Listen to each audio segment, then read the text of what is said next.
Bonjour et bienvenue sur la chaîne Oakland Research pour un nouvel épisode. Ça faisait quelques temps que je n'avais pas produit de vidéo, en voilà une nouvelle qui s'appelle le Sphinx de Talmont. Et on va tout de suite regarder le contenu de cette vidéo qui va parler d'un morceau de la carte de Zina, le morceau inférieur droit où il y a la signature, le lionceau de Talmont. J'en dis pas plus pour l'instant. J'ai déménagé récemment et j'habite maintenant dans le sud-ouest de la France, qui me permet de me rapprocher d'endroits intéressants comme le château de Rochefoucauld. Et donc, lors des journées du patrimoine, on est allé visiter le château de Rochefoucauld. Il fallait quand même que j'y aille un jour en pèlerinage. Donc voilà le magnifique château. À droite, la photo de droite, c'est l'entrée, où on voit le jardin et la route ou pavé qui mène au château. Euh, dans ce jardin, il y a quelque chose de très particulier pour nous. C'est la fontaine du château de Rochefoucauld. Elle est là, je l'ai prise en photo. Fontaine octogonale qui a été déménagée 4 fois. Je vous laisse mettre en pause et lire en bas à droite la description d'où vient cette fontaine. Et elle n'a pas été construite avec le château de Rochefoucauld du tout. Elle a été posée là des centaines et des centaines d'années plus tard, à cet endroit précis, qui est, on l'a vu dans les vidéos précédentes, un endroit très particulier dans des lignes et des alignements, notamment entre Oak Island et l'île de Saint-Honorat, qui passe exactement par cette fontaine. Elle est placée pas au centre du jardin, elle n'est pas placée à une extrémité, elle est placée à un endroit complètement arbitraire, mais cet endroit arbitraire a des conséquences sur la géométrie sur lesquelles on travaille. Donc voilà, petite fontaine de Rochefoucauld. Et puis après, on est allé visiter le château. Et comme c'était une journée du patrimoine, j'ai eu la chance de pouvoir rencontrer la comtesse Sophie de Rochefoucauld qui présentait son château et cherche à le garder en état. Alors sur la photo de gauche, c'est les bibliothèques, on a accès aux bibliothèques. C'est très intéressant historiquement. C'est un peu décevant pour nous parce qu'il n'y a pas de livre qui est plus ancien que 1600, en gros 1550 en exposition. Donc aucune chance de trouver quoi que ce soit en rapport avec Guy VII de Rochefoucauld ou le Graal de Rochefoucauld ou etc. Et donc je me suis présenté auprès de la comtesse Sophie de Rochefoucauld comme étant quelqu'un qui faisait des recherches sur sa famille. Je n'allais pas lui parler d'Oak Island, elle serait tombée de sa chaise, la pauvre. Et j'essayais de savoir si elle était au courant de Guy le 7e, d'un manuscrit qui s'appellerait le Graal de Rochefoucauld, qui est un des 10 manuscrits les plus chers au monde. J'ai abordé le problème par cet angle. Et elle m'a répondu sincèrement qu'elle avait en gros aucune idée de ce dont je parlais. Et elle ne savait même pas que la famille Rochefoucauld possédait un livre qui aujourd'hui est dans une collection privée et est un des 10 livres les plus chers au monde. Donc j'ai pas insisté, j'ai pas voulu la mettre mal à l'aise et j'ai pas voulu me mettre en porte-à-faux. Donc voilà, c'est resté à ce niveau-là. Donc le château de Rochefoucauld, la visite, très intéressante. Voilà, ça fait du bien d'y être, mais il n'y a rien pour nous pour l'instant là-dedans, tant qu'on n'a pas accès aux archives. Et alors elle m'a confié qu'ils avaient engagé un bibliothécaire stagiaire pour faire le relevé de tous les documents qu'il y a dans le château et toutes les archives, parce que là on nous en montre dans les bibliothèques qu'un dixième. Il y a beaucoup beaucoup de choses qu'ils ne nous montrent pas. Donc ça garde sa part du mystère, mais je pense que les Rochefoucauld eux-mêmes ont oublié cet épisode de la vie de un de leurs ancêtres. Alors, une fois qu'on est à Rochefoucauld, je partais de Bordeaux en gros, on a 1 heure et quart de route pour aller à Rochefoucauld, et si on reroule 1 heure et quart, on arrive dans un autre village qui est très intéressant et dont je vais vous parler dans une slide. Pourquoi je parle de Talmont aujourd'hui? Parce que dans la culture commune des recherches autour de Oak Island, notamment en utilisant la carte de Zina, on a une mention qui ressemble énormément à une signature. La signature, c'est le lionceau de Talmont. Et le réflexe numéro 1, quand on voit ça, c'est de parler de Talmont Saint-Hilaire, que vous voyez en photo ici, puisque c'était, je ne sais pas, le refuge, la place forte, en tout cas une propriété de Richard Cœur de Lion. Richard Cœur de Lion, le lionceau de Talmont, tout ça, ça sonne vrai, ça sonne bon, donc on identifie le lionceau de Talmont comme une indication d'aller chercher vers Talmont-Saint-Hilaire. Et moi j'ai toujours eu un problème avec ça, parce qu'on parle pas de Richard Cœur de Lion, on parle pas du lion de Talmont, on parle du lionceau, son fils, le bébé du lion de Talmont, donc le fils de Richard Cœur de Lion. Même si je sais que on dit que Richard Cœur de Lion était le prince de Talmont, donc le fils du roi, le prince, donc le lionceau. Je m'accommode pas bien avec cette explication, et pour moi, Richard Cœur de Lion n'ayant pas eu de descendance officielle, il est mort officiellement pu enfanter un héritier, il n'y a pas eu de lionceau. Si on considère que Richard Cœur de Lion est le lion, il n'y a pas de lionceau, il n'y a pas de descendance. La seule descendance qu'on trouverait, c'est Philippe de Cognac. Philippe de Fauconbridge, dit de Cognac, ou encore Philippe Fitzroy, serait, conditionnel, le fils naturel de Richard Cœur de Lion et d'une maîtresse dont le nom est resté inconnu. Bon. Est-ce que, du coup, le lionceau de Talmont, c'est Philippe de Fauconbridge? Il n'y a rien derrière Philippe de Fauconbridge, il n'y a que cette page Wikipédia qui en parle, pas beaucoup d'informations. Et puis il s'est passé un événement, vous savez, quand de toutes ces recherches, si vous avez suivi tout le travail que Michael et moi avons fait sur les 4 dernières années, il y a eu 2-3 fois où c'était le hasard, le coup du sort qui nous a mis sur la bonne voie, et il ne faut pas fermer les yeux à ça. Et voilà ce qui s'est passé. En 3 mots, j'ai perdu mon emploi, j'ai déménagé dans le sud-ouest, et la société qui m'employait a décidé de formater mon disque dur d'ordinateur à distance, puisqu'il était connecté à Internet sans me prévenir. Et donc j'ai perdu toutes mes données concernant Oak Island, tous les travaux sur la carte, tout a été perdu. Sauf que j'avais fait des backups jusqu'à un certain point et que j'ai demandé à Michael son aide pour qu'il puisse me rendre les fichiers KMZ, qui sont les fichiers qui alimentent Google Earth. Heureusement, je lui avais envoyé tous mes travaux et il a pu me les restituer. Et là où intervient le hasard ou quelque chose, une coïncidence, c'est que Michael m'a rendu des KMZ enrichis. C'est-à-dire qu'il avait travaillé lui aussi sur cette géométrie de son côté, je ne savais pas.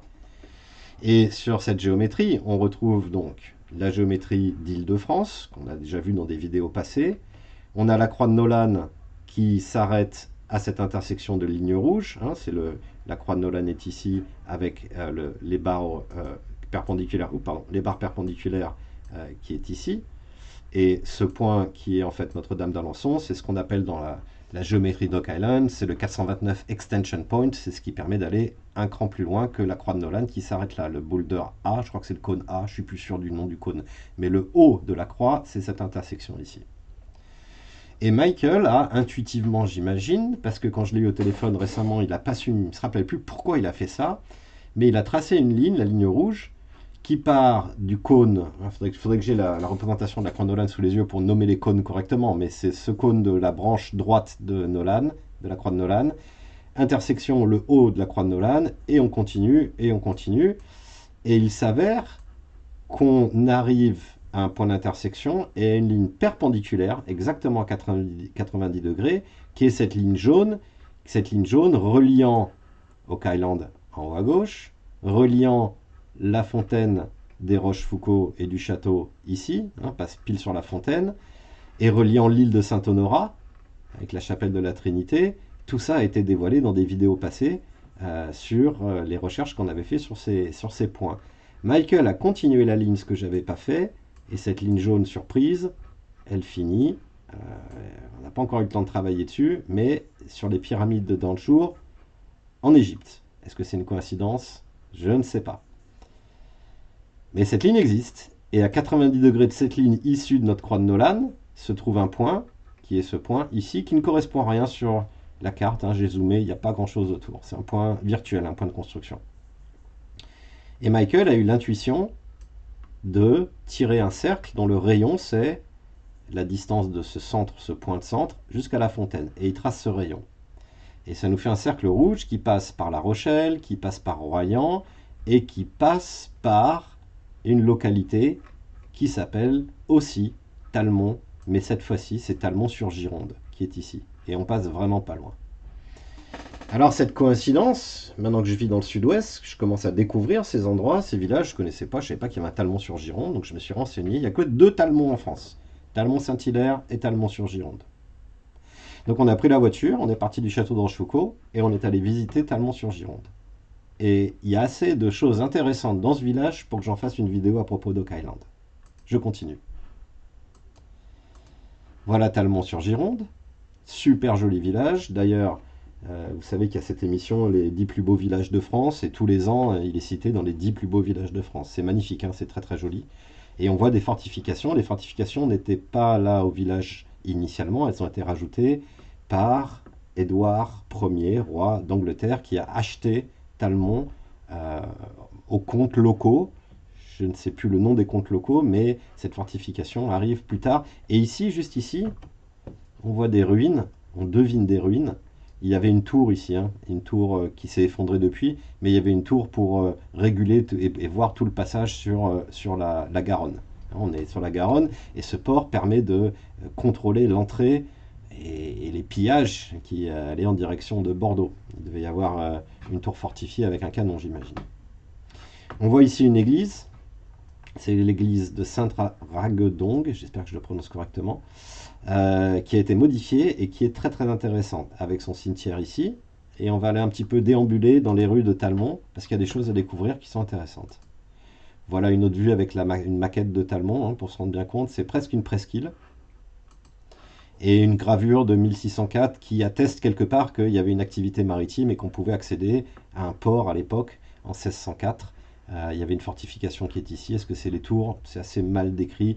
On dit le fort château situé sur la Gironde. Talmont, petit port de mer, Villette et fort château situé sur la Gironde. Alors, quand on se balade dans Talmont, voilà le cimetière de Talmont. Et d'après la mairie, d'après l'office du tourisme, d'après la région, d'après ce qu'on trouve sur internet, c'est un cimetière marin. Alors qu'est-ce que c'est qu'un cimetière marin? La définition d'après Wikipédia d'un cimetière marin, c'est un cimetière qui est situé face à la mer. Moi j'avais entendu une autre explication, je ne sais pas si elle est véridique, je ne la retrouve pas, c'est que quand des marins sont perdus en mer et qu'on ne retrouve pas leur corps, on fait un simulacre où on fait l'équivalent d'un enterrement et on met une stèle alors qu'il n'y a personne dans le cercueil, mais en hommage à ce corps disparu, et on appelle ça un cimetière marin. Mais apparemment, je n'ai pas juste, puisque tout simplement, c'est un cimetière situé face à la mer.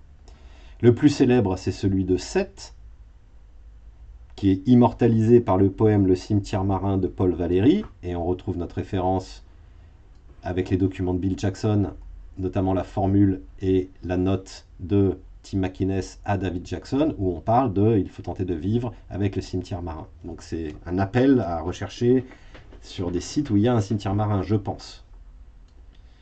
J'ai été très étonné de savoir qu'en France, il n'y avait pas beaucoup de cimetières marins officiels. 2, 4, 6, 8, 10, 12, 14, 15. J'en trouve 15 sur Wikipédia référencés. Et il n'y a même pas celui de Talmont-sur-Gironde, alors que l'Office du tourisme clame haut et fort que c'en est un. Et en effet, il est face à la mer, en effet.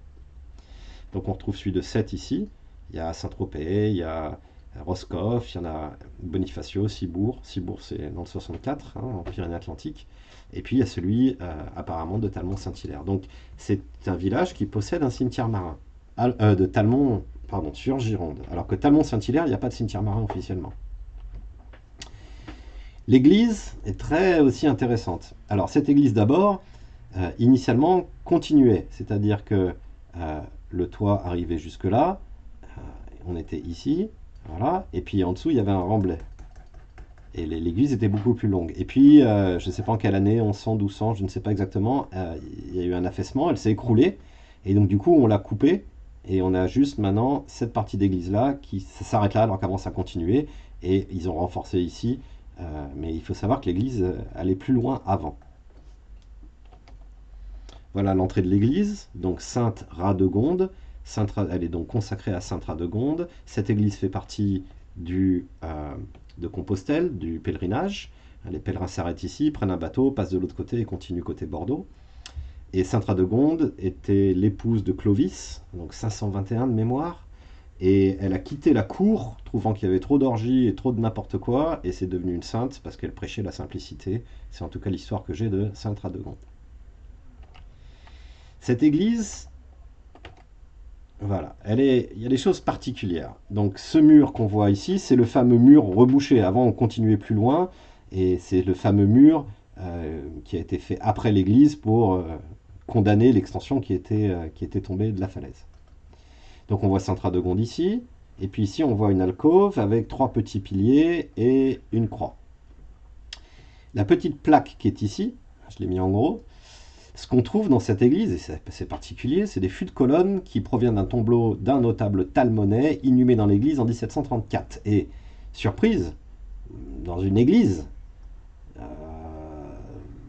des étoiles à 5 branches, des pentacles dans une église, c'est un peu particulier, vous ne trouvez pas? Parce que ça, c'est plutôt des signes de magie, ou enfin, c'est pas très très catholique ça.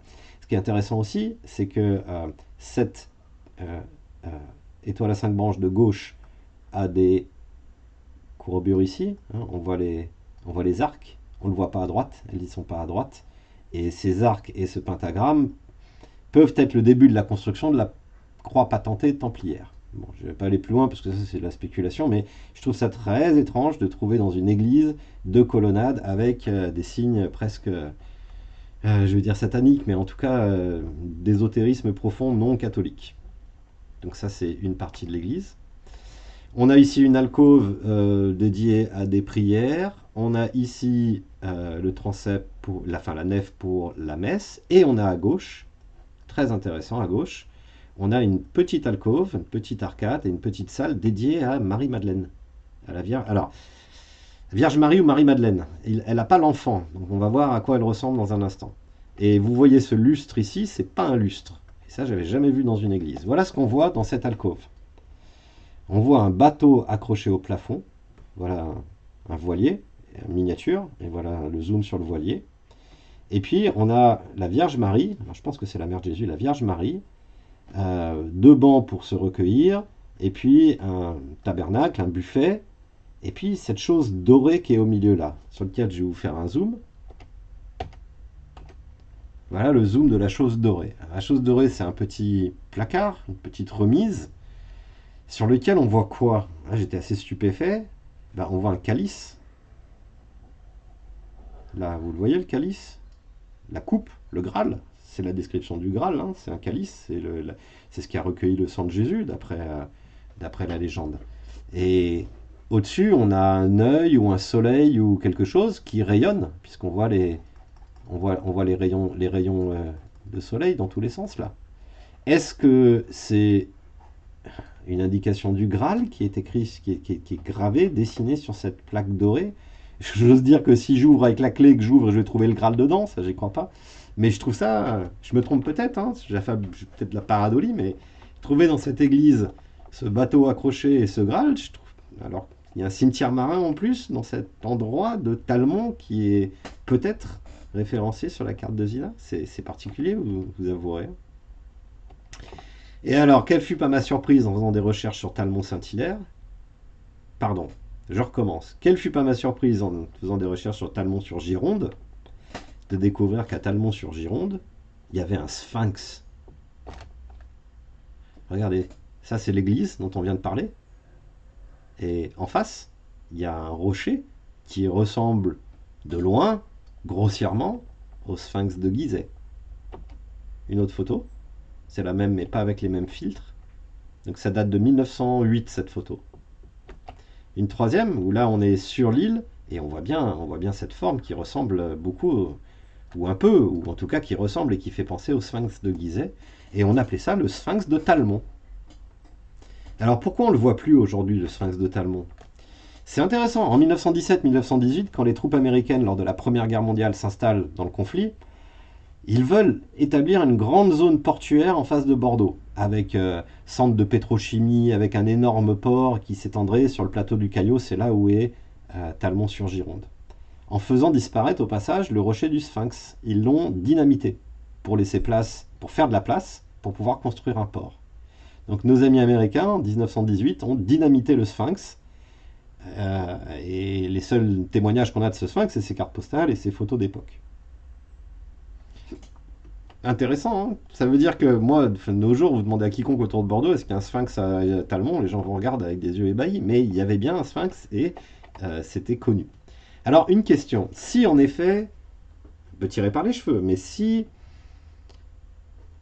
le sphinx, qui n'est autre qu'un lion à tête d'homme, à tête de pharaon dans le cadre égyptien, si le sphinx de Gizeh en Égypte, c'est le lion, alors peut-être que ce sphinx de Talmont, c'est le lionceau. C'est sa progéniture. Ça voudrait dire que l'auteur de la carte de Zina connaissait ou était en capacité de connaître l'existence de ce sphinx à Talmont, si je suis mon idée et que je déroule ma pelote. Est-ce qu'il y a au moins une connivence chronologique entre la date à laquelle le sphinx a été dynamité par les Américains, donc avant 1918, est-ce qu'il y a une possibilité que le document de Zina, que la carte, ait été écrit avant 1918? Alors là, je vais vous révéler quelque chose que peu de personnes en France savent, parce que tout ça fait partie de la branche américaine de Hawk Island. Je vous explique. Nous avons un ami qui s'appelle John Stemmer, États-Unis, New York. John anime un show depuis une dizaine d'années, il a une chaîne YouTube, et j'ai mis ici le nom de la chaîne si vous voulez retrouver, évidemment c'est en anglais, qui s'appelle Quest of Hawk Island, la recherche d'Hawk Island. En fait, John est en contact avec les producteurs et l'équipe, et toutes les semaines après qu'un nouvel épisode soit diffusé sur History Channel en Amérique, dans la nuit, 3 heures plus tard, il démarre son show dans la soirée, et il commente ce qu'ils ont vu avec des viewers, et puis il amène des documents, et John est un point incontournable de la galaxie ou des nuages Hawk Island aux États-Unis. D'autres personnes font partie aussi, ont leur show, comme je pense à John Freeman, je pense à d'autres personnes. Je crois que Michael aussi veut commencer à faire ça. Et alors en France, il y a très peu de gens qui suivent cette chaîne. Je crois que je suis le seul Français qui connaisse John et qui connaisse son site. Et en mai, c'était en mars, le 12 mars 1924, John présente à son audience, on est une soixantaine, hein, c'est un live, il présente un document en expliquant, je vous l'ai traduit, là, à 18 minutes et 12 secondes sur cette URL, si vous voulez aller la rechercher. Sinon, vous cherchez Quest of Hawk Island et vous retrouvez la bonne vidéo du 3-12-24.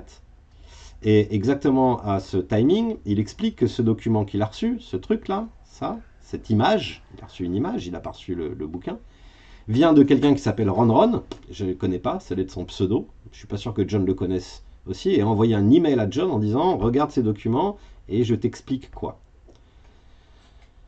Je vais vous expliquer quel est le quoi, évidemment.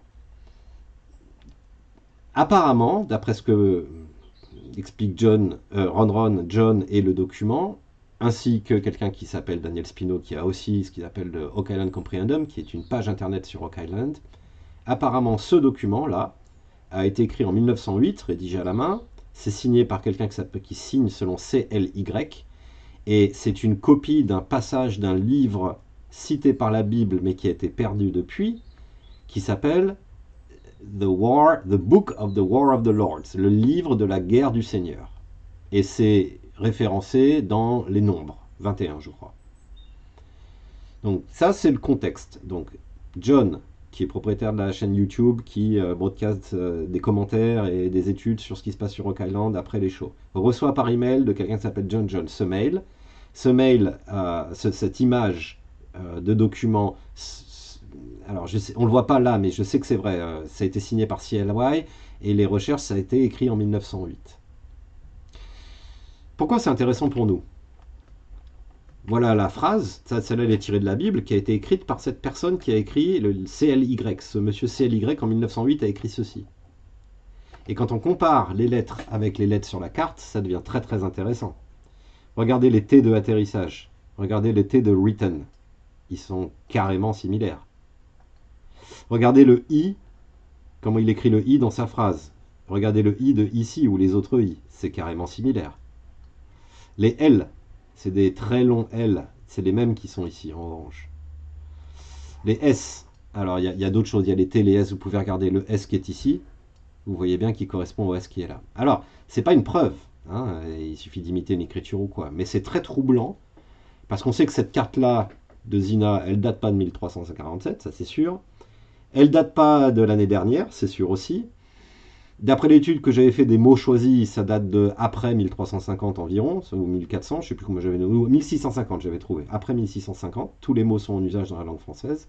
Et 1908, ça semble être un bon candidat potentiel, si c'est la même personne qui a écrit les deux documents. Ça nous aide beaucoup sur le contexte, 1908, on ne sait toujours pas qui c'est CLY, et pourtant on a cherché. Si vous êtes très curieux, allez voir sur la chaîne YouTube ce qu'en dit John, c'est assez bluffant. Moi je pense que c'est ça, je pense que c'est pas Bill Jackson qui a écrit la carte, ou alors il a imité cette écriture. Comment connaissait-il ce CLY, on n'en sait rien, mais que ce CLY a écrit cette carte, je suis plutôt tenté de suivre cette piste là. Voilà, donc en conclusion, qu'est-ce qu'on a? On a deux sites qui s'appellent Talmont, il y en a que deux en France, deux villages qui s'appellent Talmont et qui sont indiqués, référencés sur cette carte de Zina. Talmont-Saint-Hilaire, Il y a une connexion géographique avec les alignements du château. Ça, c'est la vidéo avant celle-ci, sur les 7 alignements du château de Rochefoucauld. C'était la possession de Richard Cœur de Lion. Le lion, mais pas le lionceau, à moins qu'on dise que c'est le prince de Talmont. Dans ces cas-là, c'est en effet, ça serait Richard Cœur de Lion. Et il y a des liens avec la lignée de Rochefoucauld via la famille de Trémoille, à qui appartenait ce fief. Donc il y a un contexte pour que ça soit Talmont-Saint-Hilaire. Pour que ça soit Talmont-sur-Gironde, donc, comme je vous l'ai montré avec Google Earth, il y a une connexion géographique avec la Croix de Nolan d'Île-de-France. Talmont-sur-Gironde possède un cimetière marin, donc, qui fait écho à la note qui est en bas de la formule. Talmont-sur-Gironde a une église très particulière avec un bateau suspendu. Un des subscribers anglais m'a demandé quel est l'angle, vers quoi il pointe le bateau. Et je vais le faire parce que je connais la position de l'église et je sais comment le bateau est par rapport à cette salle. Donc je vais calculer le cap que prend ce bateau. Est-ce que c'est purement anecdotique et accessoire qu'il y a un bateau ou est-ce que c'est une indication? Et il y a une armoire avec, j'ai mis l'armoire du Graal, mais il y a une armoire avec le calice du Graal. Je pense vraiment que c'est le calice du Graal qui est représenté sur cette petite armoirette dorée. Et en plus, Talmont-sur-Gironde met en scène un sphinx, détruit depuis 1908. Et ce sphinx, est-ce que c'est le lionceau du sphinx de Gizeh? Si je mets une point d'interrogation. Alors, je ne dis pas que j'ai trouvé quelque chose de neuf, je pose une question, sachant qu'il y a 2 Talmonts en France, un Saint-Hilaire et l'autre sur Gironde.